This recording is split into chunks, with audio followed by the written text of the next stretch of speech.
नमस्कार दोस्तों, आप सभी का कुछ बातें बातें में स्वागत है। दोस्तों आज ट्विटर पे एक काफ़ी अच्छी गर्मा गर्म बहस चल रही है और वो बहस एक रिपोर्ट के आधार पे आधारित है। और वो रिपोर्ट क्या है? Freedom house USA USA based एक संस्था है जिसने कि इंडिया की जो डेमोक्रेसी से रिलेटेड जो है एक रैंकिंग बनाते हैं वो बेसिकली सारे देशों की। और उस रैंकिंग में इंडिया के जो रैंक वो जो है फ्री से पार्टली फ्री कर दिया गया है।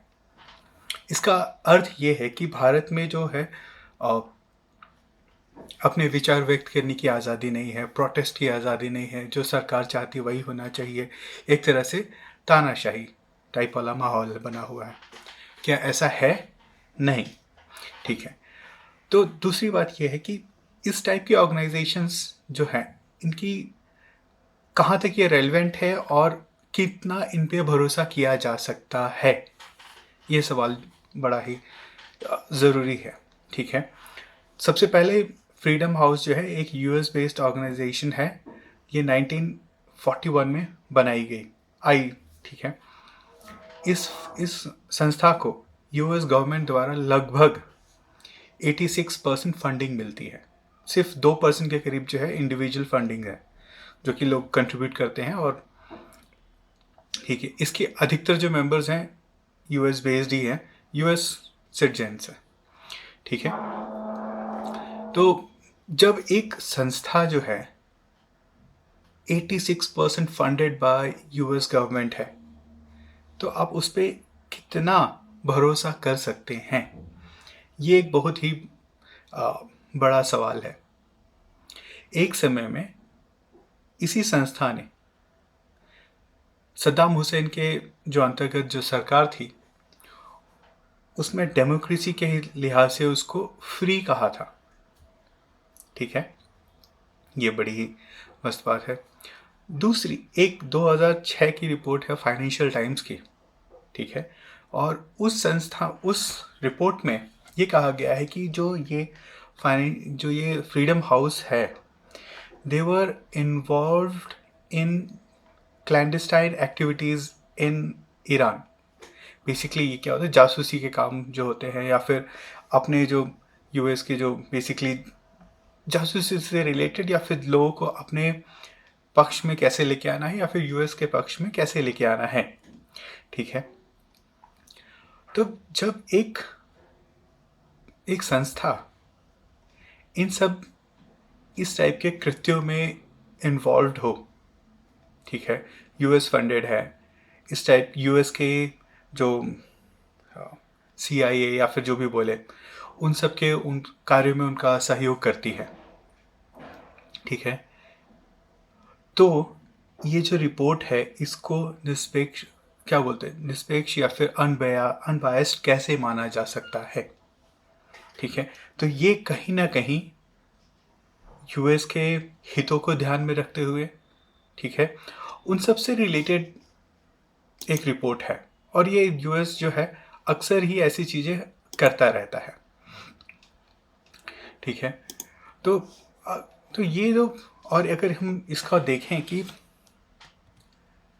इनका रीज़न क्या है, हमारा जो लास्ट टाइम का जो था फ्री से पार्टली फ्री करने का, क्यों ऐसा किया उन्होंने, तो उन्होंने जो रीज़न दिया है, India's status decline from free to partly free due to a multi-year pattern in which the Hindu nationalist organizations and its allies have presided over rising violence and discriminatory policies affecting the Muslim population and pursued a crackdown on expression of dissent by the media, academics, civil society groups and protesters.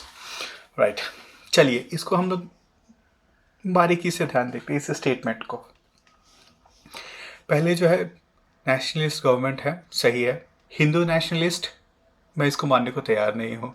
BJP ने अभी तक ऐसा कोई काम नहीं किया है जिससे कि मैं कहूँ कि हाँ वो उन्होंने हिंदुओं के हितों के लिए काम किया है। सबसे बड़ा एक एग्जांपल है हमारे जो लगभग 1.5 लाख मंदिर हैं, जो हमारे सनातन धर्म है, उसका जो मूल जो है हमारे धर्म मंदिर है, ठीक है, वो अभी तक सरकार के कंट्रोल में है। और ये जो कंट्रोल है ये किसी और धर्म के लिए नहीं है, ठीक है। तो ये बहुत ही पहले, सबसे पहले ये साफ कर देना बहुत ज़रूरी है, ठीक है। And then it says its allies have presided over rising violence and discriminatory policy. Rising violence, अगर आप देखेंगे राइजिंग वायलेंस अगर पिछले 1 या 1.5 साल के अंदर, ठीक है, दिल्ली का एक हमारे पास जो आता है, ठीक है, आफ्टर CAA के बाद, ठीक है। CAA में क्या था, बेसिकली CAA में ये था कि जो भी पाकिस्तान, अफगानिस्तान और बांग्लादेश से जो भी वहाँ की माइनॉरिटीज़ भारत में आके शरण लेती है, तो उनको नागरिकता दी जाएगी। उनके नागरिकता के जो हमारे जो कानून है उसमें थोड़ा रिलैक्सेशन मिलेगा, ठीक है। इसमें कहीं पे भी ये नहीं कहा गया है कि हमारी जो देश की जो मुस्लिम पॉपुलेशन है वो उसको किसी भी तरह से उनकी नागरिकता पे कहीं पे भी चोट आएगी, ठीक है। तो ये गलत बात है, ठीक है। अगर हम जो anti-CAA के प्रोटेस्ट हैं उसको क्या सरकार ने जबरन हटाया? नहीं। वो करीब 3, साढ़े 3, 4 महीना चले आराम से, मस्त वहाँ पे बिरयानी खाई गई, ठीक है। और हिंदुओं की कब्र खुदेगी या फिर बहुत सारे इस टाइप से हिंदू विरोधी अधिकतर जो थे उसको बनाया गया, ठीक है। और उसके काफ़ी उसके लिए किया गया और वो अपने आप ही ख़त्म हो गया। किसी ने भी पुलिस ने किसी भी तरह की बर्बरता नहीं की, ठीक है, किसी भी तरह से नहीं की।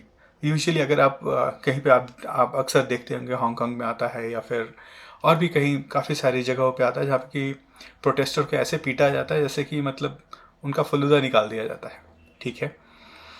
ऐसा कहीं पे नहीं हुआ। अभी रिसेंटली हमारे यहाँ पे फार्म प्रोटेस्ट चल रहे थे, वो भी करीब 2-3 महीनों तक मस्त चले। जिन फार्मर्स ऑर्गेनाइजेशन ने इस कानून की 3 फार्म लॉज की बात मांग की थी, ठीक है, वही उसके विपक्ष में आ गए, ठीक है, और वो अपना कर रहे हैं। और धीरे धीरे लोग 3-4 महीने से कर रहे हैं, धीरे धीरे लोगों को समझ में आ गया कि ये कहीं ना कहीं फार्मर्स का आंदोलन नहीं है, ये एक बिचौलिए और कांग्रेस जो इसमें एक मुद्दा देख रही है उन्होंने इसको जीवित रखा है या फिर उनको ये फंडेड करके चलाती रही है।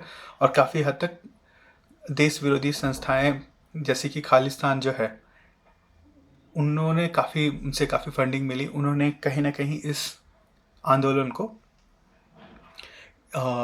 हिंदू और सिख के उलझाने की ट्राई किया। जैसे कि आपका anti-CAA वाला भी प्रोटेस्ट था, ठीक है। और anti-CAA वाला प्रोटेस्ट की मूल जो है ये समझना ज़रूरी है कि इसमें किसी की भी नागरिकता नहीं जा रही है, किसी भी मुस्लिम की नागरिकता नहीं जा रही है जो हिंदुस्तान के रहने वाले हैं, ठीक है। तो ये जो रिपोर्ट आई है या फिर इस टाइप की काफ़ी सारी रिपोर्ट्स आती रहती हैं, खासकर US बेस्ड ही आती है अधिकतर, ठीक है। और अगर आप उनको अधिकतर को देखें वो सारी के सारी US गवर्नमेंट फंडेड ऑर्गेनाइजेशंस हैं और वो कहीं ना कहीं US के हितों की लिए काम करती हैं, ठीक है। तो ये जो रिपोर्ट आई है इसमें ऐसा कुछ भी नहीं है जिसको लेके हम लोग सीरियस हों। ऐसी रिपोर्ट US बेस्ड ऑर्गेनाइजेशन निकालती रहती हैं और जर्नलिस्ट और मीडिया जो है उसको अपने हिसाब से 2-3 दिन का उनका TRP के लिए काम चल जाता है और अपोजिशन के लिए क्या बोलते हैं मुद्दा मिल जाता है कि जिसमें सरकार को घेरे। इससे ज़्यादा और कुछ नहीं है। बहुत बहुत धन्यवाद दोस्तों, आप लोगों ने इस वीडियो को सुना अंत तक। और अगर आपको ये कुछ बातें अच्छी लगी तो कृपया लाइक करें, शेयर करें और सब्सक्राइब करें। धन्यवाद दोस्तों।